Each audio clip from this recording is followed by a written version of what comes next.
The real deal with salt will trouble you. Any term we start using is now a word, and a little city with a really offensive name gives 0 fucks. Like a full-bodied current events wine with good legs, I'm going to let you sniff me, swirl me around in your mouth a little, and then spit me into a bucket.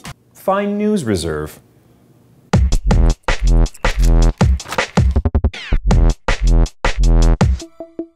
First up, the real health issues with salt have finally been solved by science.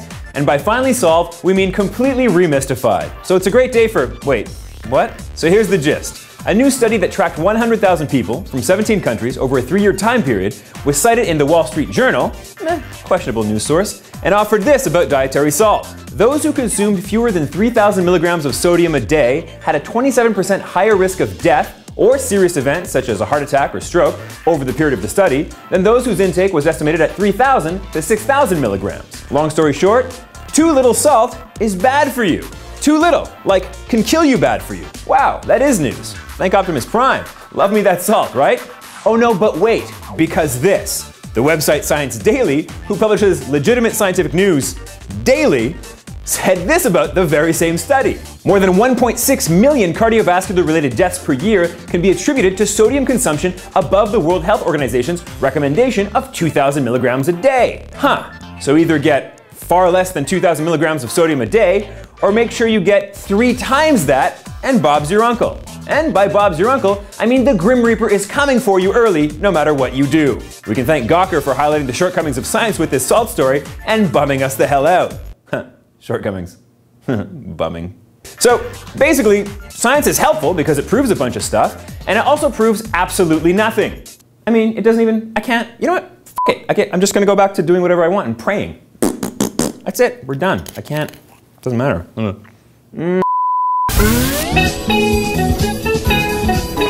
Next up, according to the OED, that's the Oxford English Dictionary. If you didn't know that, you should probably read a bit more. Maybe start with the OED.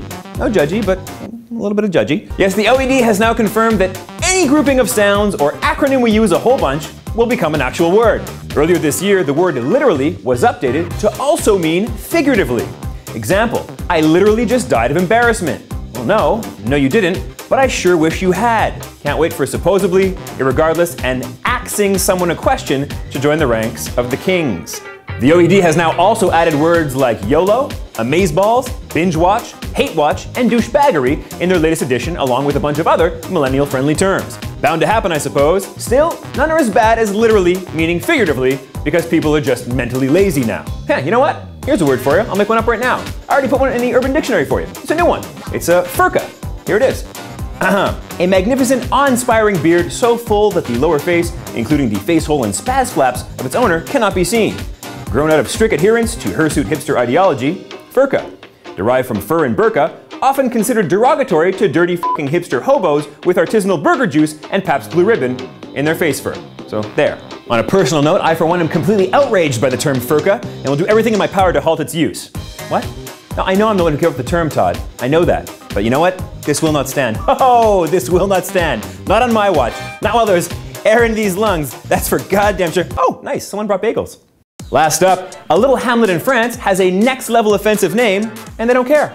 No, they don't care. Yes, indeed, a tiny village called La Mort aux Juifs, which translates literally to death to the Jews, sits about 60 miles south of Paris and about 70 years outside the realm of good taste and human decency. I mean, it's not like they're making a joke out of a delicate topic, which is totally okay as far as I'm concerned. I might be a little biased. They're just rocking a deeply hurtful town name, irony-free. I mean, this pisses me off almost as much as furka, which will not stand. It won't stand. No, I know, Todd, but it won't fly. Not on my watch.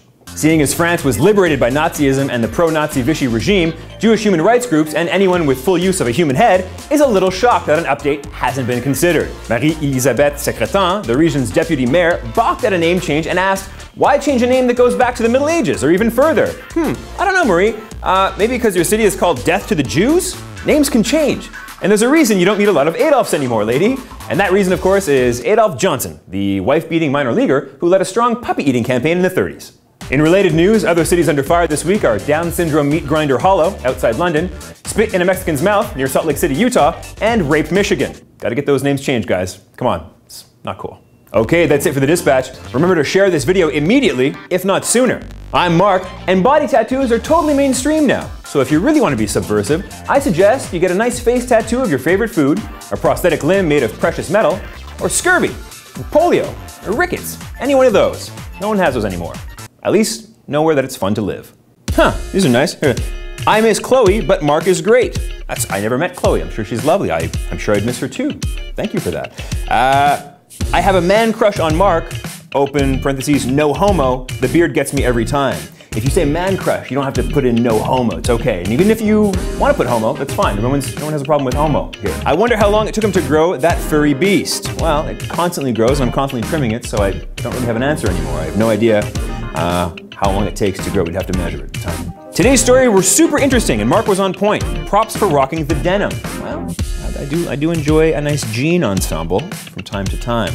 Love this! Exclamation point. I just discovered it, but then again, the rock I was buried under was kinda heavy. Little joke there. And it says beard 5 with an exclamation point. I like that. I watch this while I take a shit and I'm not afraid to admit it. Okay, that's fine. I act as a laxative for some. In related news, other cities under fire this week are Down syndrome meat grinder Hollow outside London, spit in a Mexican's mouth, salt. Spit in a Mexican's mouth, Utah. One more time. This one might be tough to get through. Beep boop bop bop. Beep boop bop. Meep marp mip. Beep borp. This is what being a professional looks and feels like.